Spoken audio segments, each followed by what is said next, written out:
When we look at the history of the New Testament, we discover some very interesting things when we look at the earliest papyri manuscripts that history has preserved for us. Now, if it were not for the Roman persecution of the early Christians, we would have a even wider, greater mass of materials to examine, which would keep textual critics quite busy.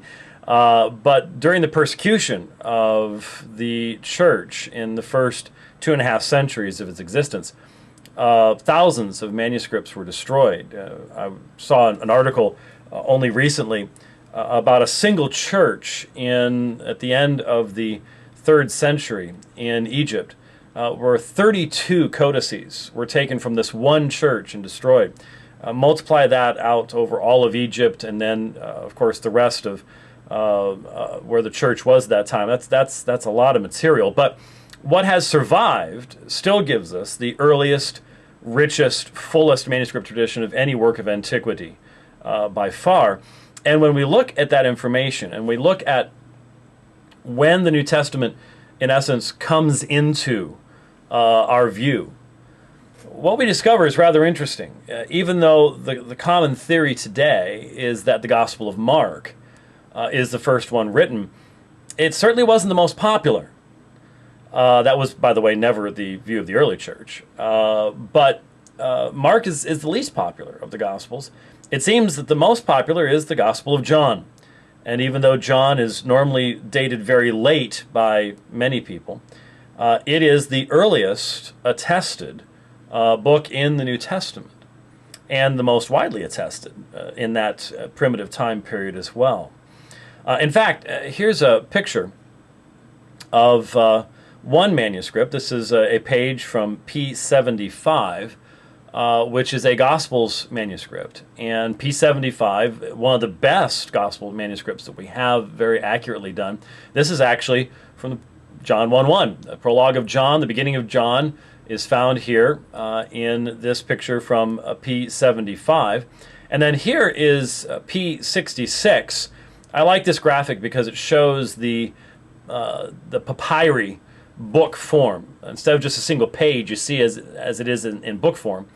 And this also contains the prologue of John, beginning at John 1:1. It's actually quite readable in the unsealed text of the New Testament. So these date from around 175 to 200. There are earlier fragments, P52, the famous very small papyri fragment from John chapter 18, from the first half of the 2nd century as well. And so when we look at this, what can we discover? Well, if we're going to theorize, as modern scholarship loves to theorize, about how the New Testament books were written over time, we have some historical explaining to do if we theorize that any of the books developed in stages, that there were redactions and edits. The only way you can come up with that is to say that a single author did it, and that it was never distributed until it reached its final form. Because if there had been different forms of these books in circulation, then the manuscript tradition would give us evidence of this. But the manuscript tradition does not. And so the weight falls upon the one making the assertion that there were these various stages or massive emendations and changes. They have to explain the silence of the manuscript tradition. Very frequently this is done by saying, well, yes, the church was in control of everything, the church suppressed things. as if the persecuted Christian church of the 2nd and 3rd, early 3rd centuries could actually do anything like that. The worst period of imperial persecutions at the end of the 2nd century, this very same time period. Christians are dying by the droves, and they are in hiding, and the idea that there was some centralized church authority that was running around suppressing manuscripts and stuff like that it's humorous because it's so silly. It's not suggested by serious people, but it is suggested by people trying to get published or trying to make money or whatever. So it is interesting then to recognize that when we look at something like the Gospel of John, there is one, the final section of the Gospel of John where the pronouns become plurals and we testify and things like that. Could be, the testimony of the community after John's death or something like that. That's not relevant. But the chopping of all of these texts up, as we see in so much liberal redaction criticism and form criticism writings, has absolutely no foundation in the manuscript tradition itself. They have to say, well, this was all done before it began to be distributed, and we just theorize it based on this and that and everything. And of course, then it becomes every form critic for himself. There really aren't any rules by which you can judge these assertions anyways. The reason I mention all of this, aside from hopefully providing some interesting historical background, and to help you to sometimes when you hear the assertions being made by people in various forms of media to examine it and to examine it from a position of strength and knowledge. The reason I specifically mention this is because of a clip that I want to play from Jerald Dirks. He was just recently again on the Deen Show. Now the Deen Show is an Islamic program, but when you think about it, when you think of the topics that they do, it's almost always an anti-Christian program. Over and over and over again, attacking the Trinity out of ignorance. They never have anybody on there who actually knows these things, but they present people as if they do. Yusuf Estes and Jerald Dirks, their former Christian minister, and Jerald Dirks has an MDiv from Harvard, and that just, they don't have any idea how liberal Harvard is, how liberal Harvard was even when Dirks went there. And United Methodist Deacon, conservatives understand what that means, but they don't understand. They just accept this as, well, you're a very well-trained man. As a result, they have him on, and they just had him on for a 2-part series, attacking the deity of Christ. And again, if I had all the time in the world, it would be very enjoyable to take each one of these assertions apart. Would not be difficult to do. I would love to have a debate on the deity of Christ, the crucifixion of Christ, the Trinity, the history of the Bible, et cetera, with Jerald Dirks. That would be very enjoyable. I think we, again, have proved over and over again our capacity and ability to do this, even with people with whom we have the wildest disagreements. So the debate we just did with Robert Price, for example, proves that we have the ability to do this, and we can do so respectfully. We'd love to do that with Jerald Dirks as well. But for your benefit, I want to look at this clip and respond to it. It was the host of the program, who seems like a really nice guy, but doesn't listen to the other side, just has no background at all. He conflates John 1:1 and John 1:14, and Eddie's his name. He's like, again, it seems like a nice guy. I've tried to contact him, but there's no getting through the firewall. He asked about John 1:1. And I was completely taken aback by the shallow nature of Dirks' response. As you'll see, he just dismisses it as a later addition and does not even attempt to substantiate the assertion at all. Here, take a look at it. The Word was with God, and the Word became flesh. This is somewhere in John 1:1. The first chapter of John. Somebody will throw this in your face. What do you got to say? Well, first of all, the prologue of John we know is a later addition. Later addition? Yeah, to the Gospel of John. Yeah, absolutely. Very much influenced by Greek philosophy. In fact, the term logos is very much a term coming out of Greek philosophy. But the fact that Jesus was pre-existent, Islam believes that we were all pre-existent in a spiritual sense. That all the seed of Adam was gathered before God, as in a spiritual sense, and made to affirm the oneness of God. So, pre-existence of Jesus, does not in any way imply divinity. Now, the first thing that I want to address is just this sort of dismissive attitude that Dr. Dirks had. And by the way, Dr. Dirks is a psychologist. He has an MDiv from Harvard. You could get an MDiv from Harvard and not know almost anything about the textual history of the New Testament. You really could. especially if you were focused upon, well, the things he was in psychology and things like that. But be that as it may, the Logos appears in Greek philosophical writings. There's no question about that. But it is a simplistic thing to make reference to that and then dismiss it as some later accretion because of that. Philo made reference to it as well.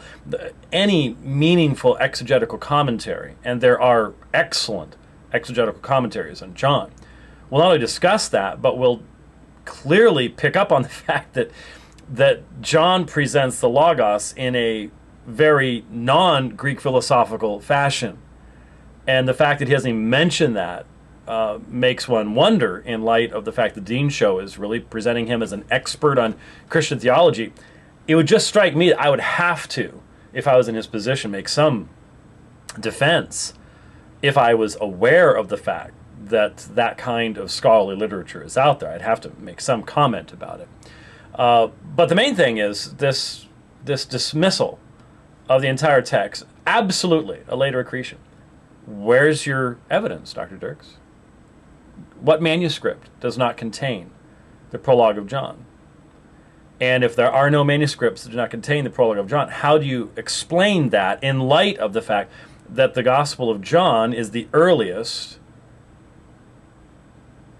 the best attested of the New Testament books?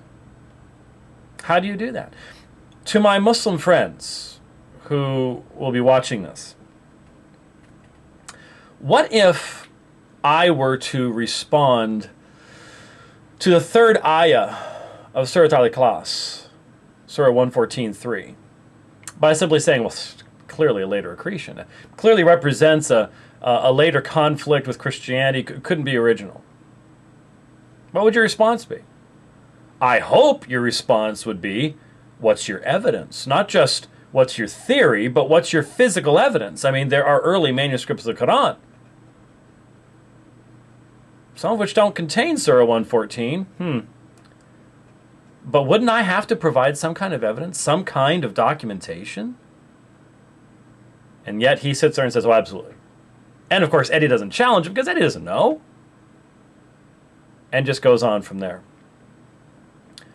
We have covered John 1:1 many, many times, but I want to just once again encourage my Muslim friends to consider, is this text just talking about pre-existence as if when Allah rubs Adam's back and all of humanity comes forth and you have the covenant there?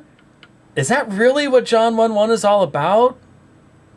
It's hard for me to take seriously Dr. Dirks' argument because he's not dealt with the text. He's not dealt with the history of the text, and he's not dealt with the text in any meaningful fashion in these comments. This is just very simplistic, dismissive attitude. It's not helpful. And in fact, the guys at Deen Show, you need to pick it up. You need to get some folks on there. You need to do some debates. Let the other side be heard. If your side is the best side, if your side is al-haq, it's the truth, it will prevail, won't it? I would think so. But let's take a look at the text itself. John 1:1, here explaining to us is the Gospel of John, the origin of Jesus. And notice what it says. In the beginning was the Word, and the Word was with God, and the Word was God. Now, is that just mere pre-existence? The first phrase, NRK in halagos, does refer to pre-existence. There's no question about that. But it refers to eternal pre-existence. Now, do you really believe that Jesus as the Logos eternally existed, not just in the mind of Allah, but in reality? As far back as you push the arche, the beginning, he exists? And was the Word, the Logos, proston theon, face-to-face with God? As a mere, not just rubbing Adam's back and appearing on a great plain, but this says that the Logos eternally had a relationship with God. And in fact, that the Logos eternally was as to his nature deity. That's what kai theos ein halagos means. Then it says, he was in the beginning with God. This one was in the beginning with God. This one, the Logos, the personal, not just an abstraction as in Greek philosophy, but the personal individual who is the Logos. All things were made through him, and apart from him, separate from him, was nothing made which has been made. In him was life, and the life was the light of men, and the light shined in darkness, and the darkness did not comprehend it, or you could say overcome it. Kateleben can mean either one. The point is, this isn't mere pre-existence. We're talking about the one in whom was life itself. May I ask my Muslim friends, in whom is life? Is it not Allah? And then notice the end of the prologue, verse 18. No attempt is made to deal with this. We skip verse 14, where the Word became flesh. Eddie conflated them together, but just so you see this 18th verse. No man has seen God at any time. The monogenes theos, the only God, the unique God who is at the Father's side. This one has made him known, has exegeted him, has explained him. Now, let me just ask you. This is the earliest writings of the Christians. Now, I know some people say, well, Paul's writings come first, but as far as what we can document, this is as primitive as it gets. All the theories you've heard about Ebionites or Nazarenes or anything else, this is the earliest material that we can identify that the Christians believed. And modern liberals who have to apply the theory of evolution to everything, including theology, modern liberals just cannot handle what the text is saying here. And so they dismiss it. Now, the text is clear. This isn't just pre-existence. This is an assertion of the deity of Christ, and Jerald Dirks ignored this. He just skipped over it, ignored it. It's like it wasn't even there. And I say to the folks on the Deen Show, would you be impressed if we handled the text of the Quran in that way? Why do you expect us to be impressed when you handle the text of the Bible that way?